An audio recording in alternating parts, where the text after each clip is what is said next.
Fix అన్నట్టుగానే ఉంది. So ఈ సిచ్యువేషన్లో ప్రజలకి మనం ఎలాంటి జాగ్రత్తలు చెప్పవచ్చు, ఏమేమి సూచనలు చేయవచ్చు? రైట్. ఒకటి అంటే ఈ దేశాలు పక్క దేశంలో జరిగిన గొడవల వల్ల వీటన్నిటి వల్ల దీనివల్ల ఉపద్రవం అయితే ఉన్నది. అది అందరం కూడా చర్చిస్తున్నాం గత 2 నెలల నుంచి. ప్రధానంగా ఇప్పుడు దాంట్లో ఇంకా ఫర్దర్ గా ఇప్పుడు నా అభిప్రాయం వేరే వాళ్ళ అభిప్రాయం అంటే అందరం మన మూకుంపుడిగా దీని మీద తీవ్రత ఉందని అయితే గుర్తించడం ఒకటి.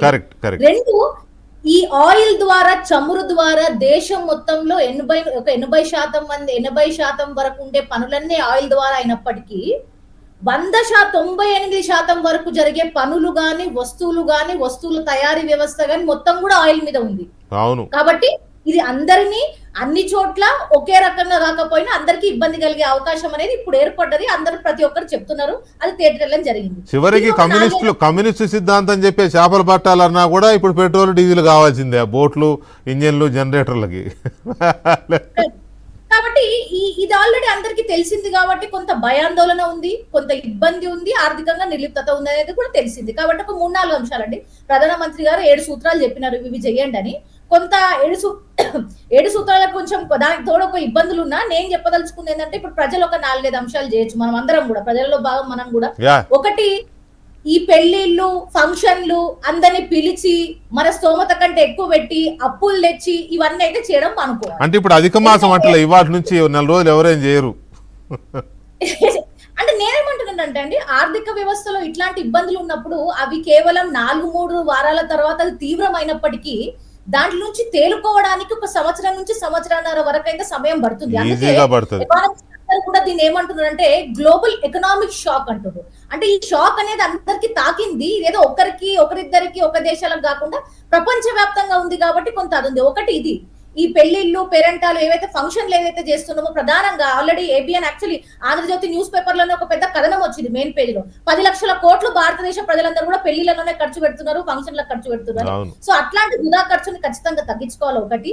2, అందరూ మనం గమనించాల్సింది ఏంటంటే ఇన్ని రోజులు 100 రూపాయలకి కొనాలనుకున్నది ఇప్పుడు 110 రూపాయలు అయింది. 110 రూపాయలు మనం కొనుక్కుందామన్నా గానీ మన 100 రూపాయల జీతం ఇంకా 100నే ఉంది. కాబట్టి మన జీతాలు, మన సామాజిక భద్రత, మన సామాజిక పొజిషన్ ఎక్కడ ఉందో అది అక్కడే ఉంది.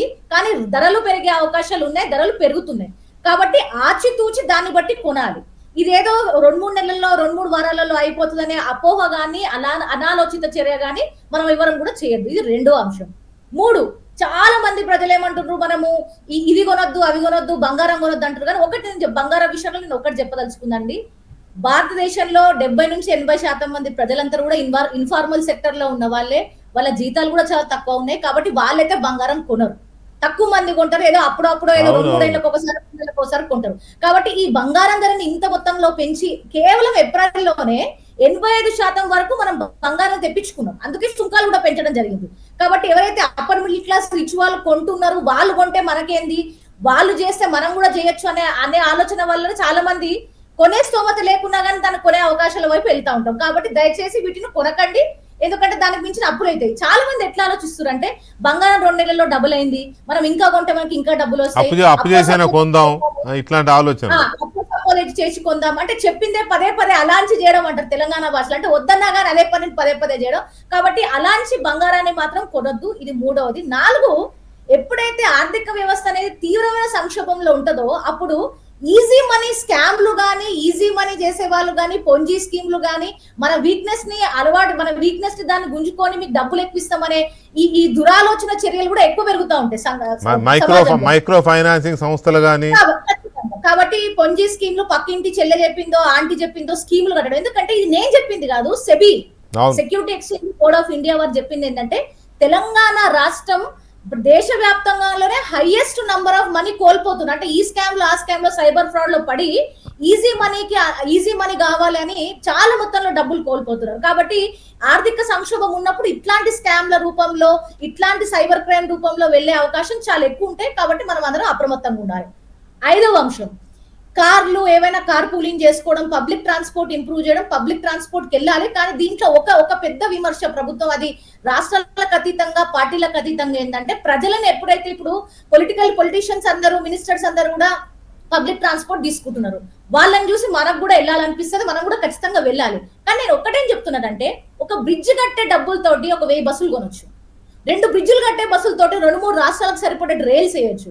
కాబట్టి ప్రజలందరూ ఈ పబ్లిక్ ట్రాన్స్పోర్ట్ తీసుకున్నప్పటికీ వెంటనే యుద్ధ ప్రాతిపదికన ప్రభుత్వాలు, అట్లీస్ట్ తెలంగాణ ప్రభుత్వం అన్న ఒక 1000 నుంచి 2000 బస్సుల వరకు కొంటే, అది మన దేశంలోనే ఉంది బస్సుల కొరత, నాట్ ఓన్లీ ఇన్ తెలంగాణ.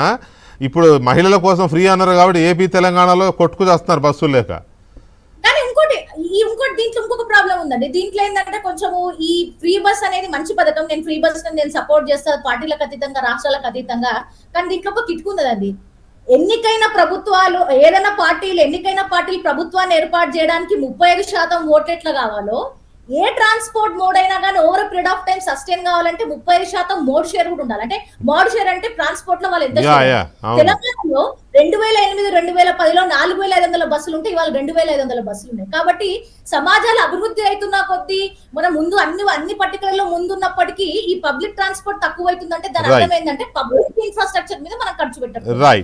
కాబట్టి ఈ 4 అంశాలు కనుక మనం చేసినట్లయితే కొంతవరకు స్వాంతన కలిగే అవకాశం. రైట్. గఫూర్ గారు, మీ